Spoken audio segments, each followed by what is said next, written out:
పవన్ కళ్యాణ్ కేంద్ర మంత్రి అవుతారా, కాకినాడ నుండి పోటీ చేస్తారు అన్నటువంటిది ప్రచారం జరుగుతోంది.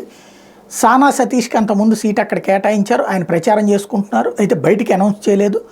ఇంకోవైపున బాలశౌరికి మచిలీపట్నం, కాకినాడ నుంచి పవన్ కళ్యాణ్ స్వయంగా పోటీ చేయబోతున్నా అన్నటువంటి ప్రచారం నిన్నట్టుండి ఊపందుకుంది. అమిత్ షా సూచించారు, అందుకోసం ఆయన చేయబోతున్నారు. ఇది ఒక రకంగా బెనిఫిట్, ఎందుకంటే కేంద్ర మంత్రివర్గంలోకి ఆయన తీసుకోవచ్చు. కానీ మరొక వైపున మైనస్ అవుతుంది. ఆయన ఎంపీగా కంటెస్ట్ చేస్తే పబ్లిక్లోకి ఏం సంకేతం వెళ్తుంది? రాష్ట్ర రాజకీయాల నుంచి పక్కకు తప్పుకుంటారు, కేంద్రానికి పరిమితం అవుతారు, ఇక్కడదంతా తెలుగుదేశం పార్టీదే అన్నటువంటి. ఇప్పటికే సీట్లు కొన్ని కోల్పోవడం, అంటే వీళ్ళు కోరుకున్నన్ని సీట్లు రాకపోవడం, వచ్చినటువంటి 24 సీట్లలో కూడా మళ్ళీ కొంతమంది తెలుగుదేశం పార్టీ వాళ్ళే వస్తుండటం, మళ్ళీ ఇప్పుడు భారతీయ జనతా పార్టీ కొన్ని త్యాగాలు చేసి రావడం, వీటన్నిటి మధ్య ఒక గందరగోళం ఉంటే ఇప్పుడు ఆయన ఎంపీగా కంటెస్ట్ చేస్తే జాతీయ రాజకీయాలకు వెళ్ళిపోతారు, చంద్రబాబే అటుకు పంపించేస్తున్నారు అన్నటువంటి ఫీలింగ్ జనంలోకి వెళ్తుంది.